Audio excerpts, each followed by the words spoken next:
is Kate. Welcome to Covert Narcissist 101. Thank you for joining me. Haven't subscribed? Please do.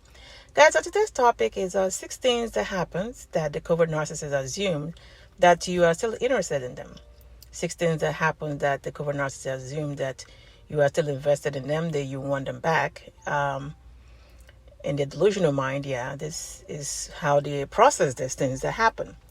One of them, guys, is that when you call, let's say they are with the kids and you call to ask the kids. If you ask the kids, what are you guys doing? Or what are you guys going to do? Like if you are so interested in what they plan to do with them or what's going on while the kids are still there, yes, the covert narcissist processes as you being invested in them. You want to know what's going on with them. They could even care about the kids. You are interested in them. That's why you're asking the kids this question.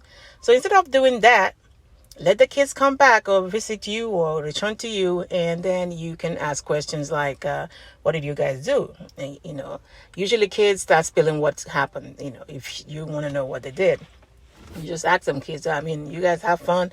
They normally will start talking, but don't ask them question why the covert narcissist, while they are with the covert narcissist, because that's exactly how they process it. And you see they respond to you, like you get a text or email or hear from people that references this stuff as that's how they processed it. Another one, guys, is if you call to update them, updating them about the kids, activities or whatever. This is something that I used to do in the beginning after the relationship was over. I let them know this, the kids are going to do this, the kids are going to do that. And then you will get email like this, or you send an email like this. Oh, I don't need to. This is not a reason for you to email me. I don't need to, get the up to date on this. So pretty much, because have to remember the kids are like the kids are yours alone. So they are doing a favor for you. So you get emails or text messages back like that where they're like, you don't need to literally find a reason to text me. This is not something that you're supposed to be emailing me, is what he will say. Of course, that means I completely stop doing all that stuff. Like if you know, you don't know, you don't know. The next one, guys, is that reaching out to the new supply. Even though in some situations they push you to do that because you don't know where they are. So the new supply is the only contact that you have. If that's the relationship you guys have, that is not the same in my case. I don't interact with the new supply. But sometimes that's where the covert narcissist will put you. So you have no choice but to reach out to the new supply to know where your kids are or what your kids are doing or if they're okay, because you can't get hold of the covert narcissist who dumped the kids for the new supply. So when you do this, what you hear eventually is how you are in their relationship. Eventually, when you hear this from people, that's how it come across, even though they pushed you in that corner to do that.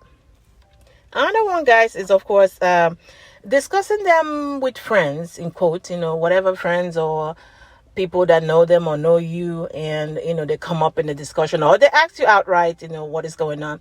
This is not something that you want to fall back into talking. Don't do this.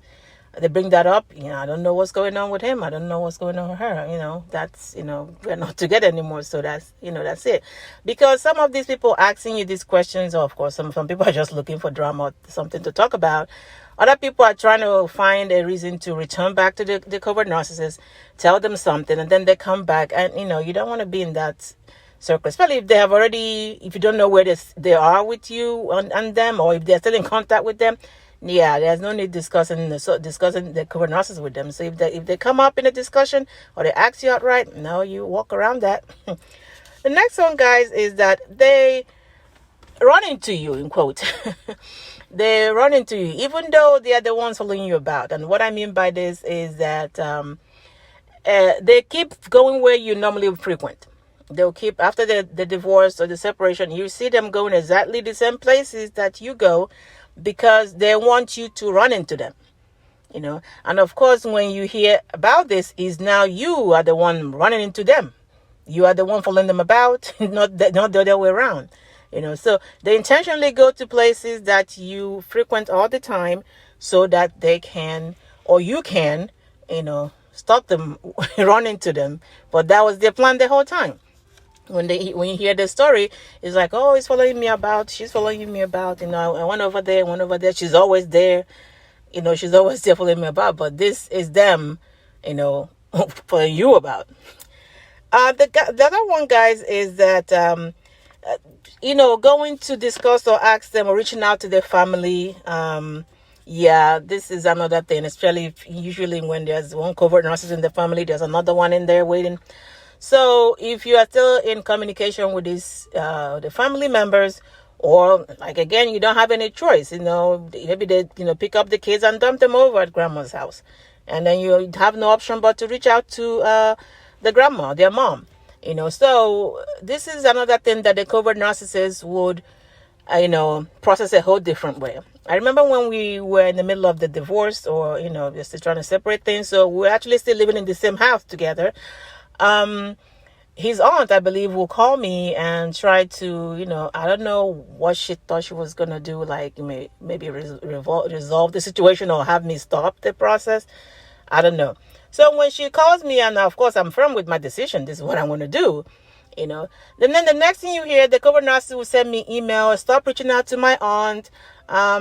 This is what it is. It's not gonna help you. It's not gonna help you. So this is really happening, since that's what you want. And of course, come to find out that after the divorce was over, a couple of months later, I heard from some of my distant uncles that I talk to occasionally, that he reached out to them. He was the one reaching out to uncles of mine that I don't talk to as much, to, I guess, see if they can talk sense into me. But the whole time he was accusing me of, reaching out to his aunt to see if she can say, I can stop the whole process. These people are crazy, really. Anyway, so guys, these are some of the things that will happen that normal people will not read any meaning to it. It will just be their normal day. But for covert narcissists, it means that you want them back. You want the relationship back. You're interested in their new relationship. You want to be in it. Of course, this could be further from the truth. Anyway, guys, get a hold of your mind, and everything will fall into place. Please